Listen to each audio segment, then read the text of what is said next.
Hey everyone, in this video I'm going to show you an alternate version of knitting a chevron lace.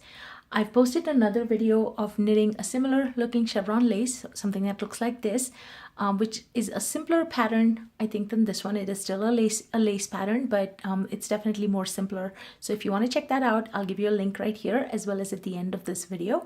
Now this one here, as you can see, it has a very similar look with a few differences. Doesn't quite have the distinct ridge that you see here of the chevron. It's a little bit more subtle over here, and so you can certainly give this one a try, or give both a try and see which one you like better. Now this, I will say, this is definitely more complex, uses a few more complex stitch types than this one, and so I would put this at an intermediate knitting level. So if you're just a beginner knitter, then and you want to try something lace, then you might want to go with the simpler version. But for this pattern, you can see this is the right side, this is the wrong side, and for this swatch, I've put in a couple rows of garter stitch, just knit all the way across to prevent it from rolling. I've also blocked this swatch so it lays flat, because the edges might roll as well. So if you were to make this, you can always put in a few rows of garter stitch. You can always add a few additional stitches at the side to create a border. Now this, if you just do the stitch is knit over a multiple of 8 stitches plus 2. And it is you have to do 2 setup rows, and then it's a 10 row repeat. So let me show you how it's done. For this demonstration here, I'm using size 9 double pointed needles. You don't need double pointed needles, and I've cast on 18 stitches, so it's a multiple of 2. 8 times 2, 16 plus 2 stitches.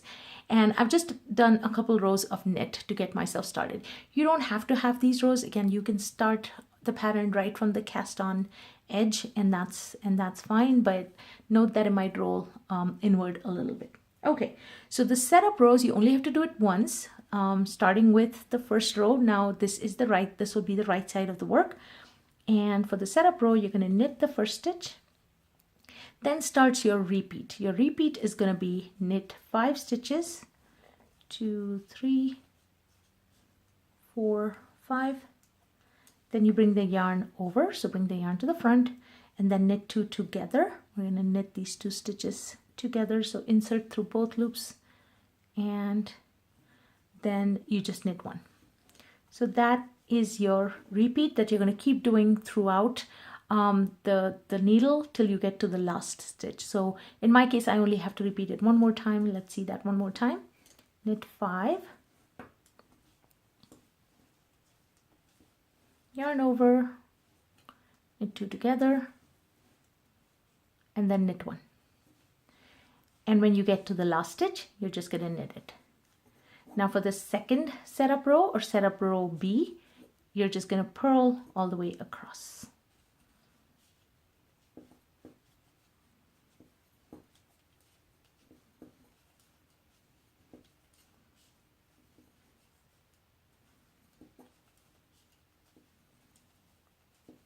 Okay, and finish purling the rest of the stitches here. And so these 2 rows, you're only going to do it one time. Then you're going to follow the pattern, which is a 10 row repeat. In that pattern, the odd rows are what I call the pattern rows. The even rows are just going to be all purl all the way across. So again, in that sense, it's a little bit of a simpler lace pattern. Okay, let's start with row 1.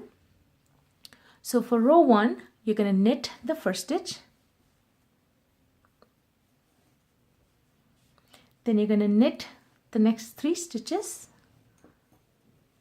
Actually, now starts your pattern repeat. So you knit the first stitch, now starts the pattern repeat, which you'll keep repeating throughout the length of your needle. So the pattern repeat is knit 3.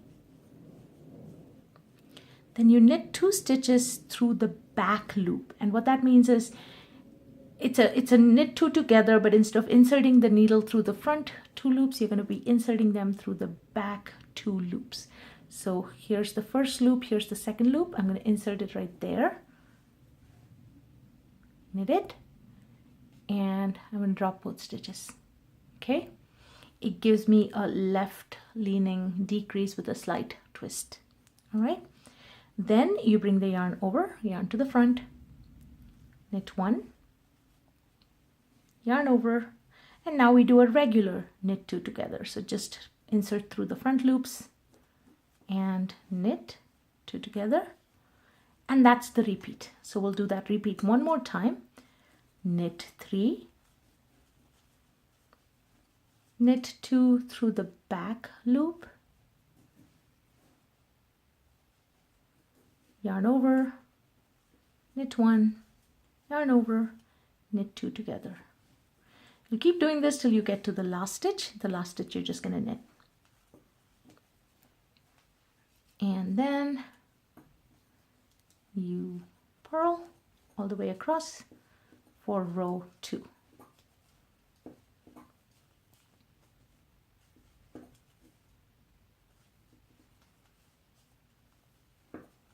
And you'll start to see the base of the chevron, the holes that make up the base of the chevron start to form. As you work your way through these rows, you'll start to see those pretty little lacy details pop up. All right, so that's the end of row 2. Turn your work, row 3. You can start to see the little V starting to form right there. So row 3, you're going to knit the first 2 stitches, and then starts your repeat. So your repeat for row 3 is knit 1, knit 2 through the back loop, so the same technique that we just saw.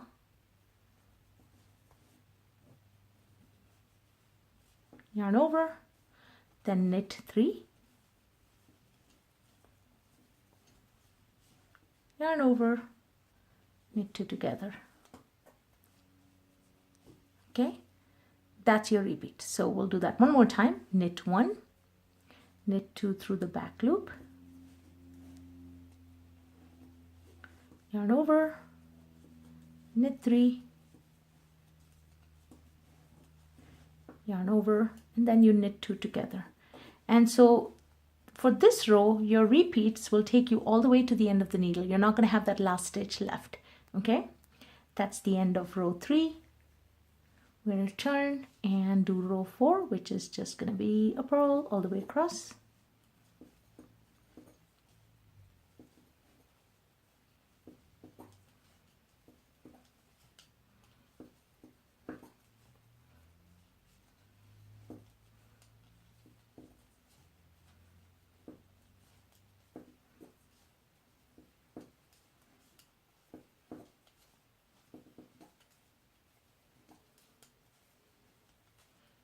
And it might help to have a stitch counter when you work on this the first time, if you're not used to working over multiple rows, or if you want to keep track of which row you're at.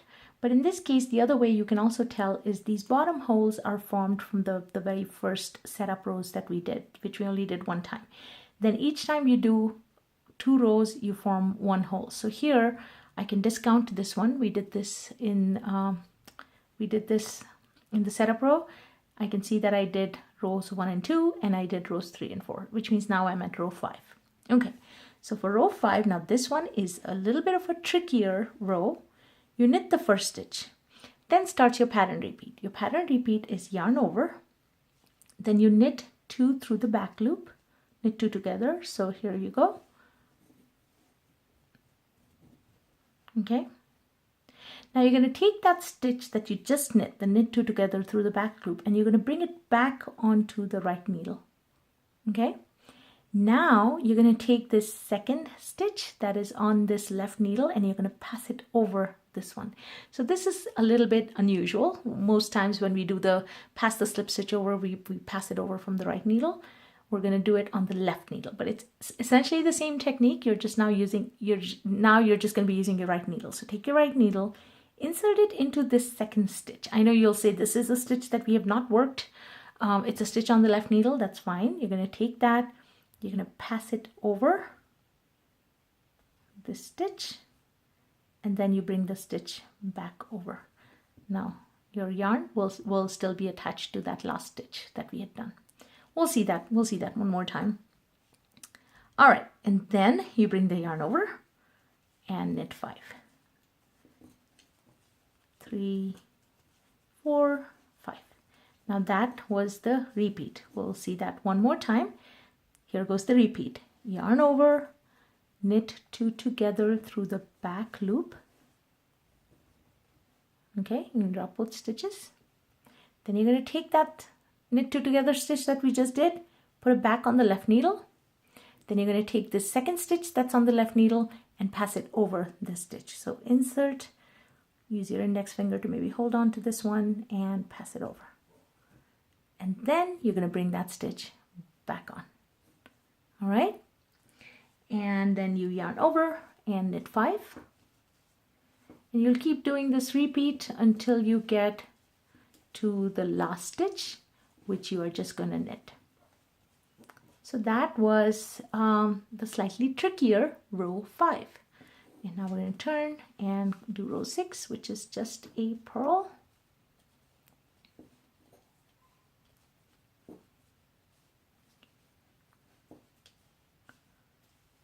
All the way across. Now, if I remember correctly, I believe, and it's in the pattern, again, the pattern is in the description field. In the pattern, I think I've noted this down, but in this row, we actually end up increasing the stitch count by 1 stitch. So most lace patterns, sometimes the stitch count will remain the same all the way across all the rows, but some patterns it actually goes up or down. But at the end of the repeat of the rows, your pattern, your stitch count should remain the same. But I believe it goes up by 1 in this one. Let's check. 2, 4, 6, 8, 10, 12, 14, 16, 18. No, it did go up by 1. Okay. I've mentioned it in the pattern, so hopefully, oh, you know what? No, it doesn't go up in this one. It goes up in the next one. Okay. Sorry about that. All right, row 6 is done. Now we're on to row 7. Row 7, you're going to knit 1. Then starts your pattern repeat. The pattern repeat is knit 1. Then you do a knit front and back, a KFB. What that means is you're going to take your needle, insert it to do a regular knit. Okay, but don't drop the stitch off yet. You're going to use that same right needle, and now you're going to insert it into the back loop.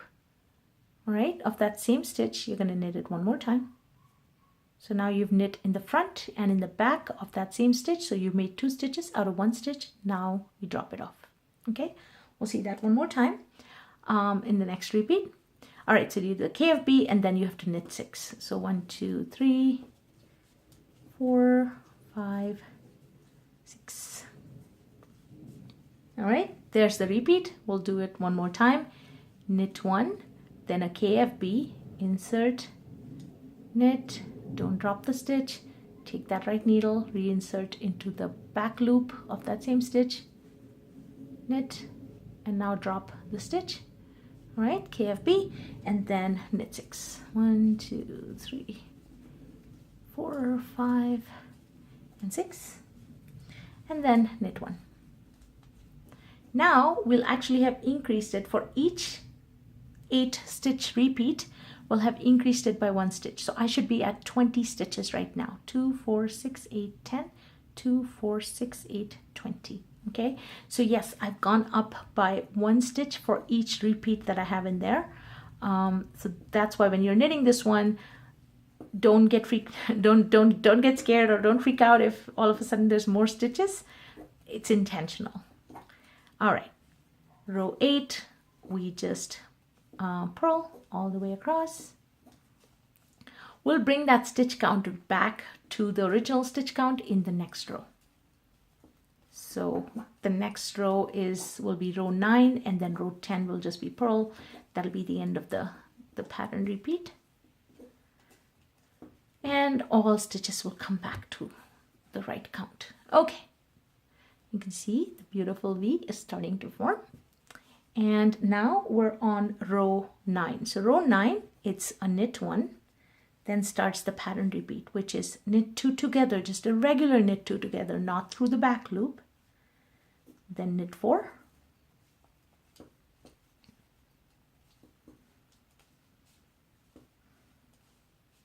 Okay, then yarn over, knit 2 together, and knit 1. That's the pattern repeat. Here we go. One more pattern repeat. Knit 2 together, knit 4,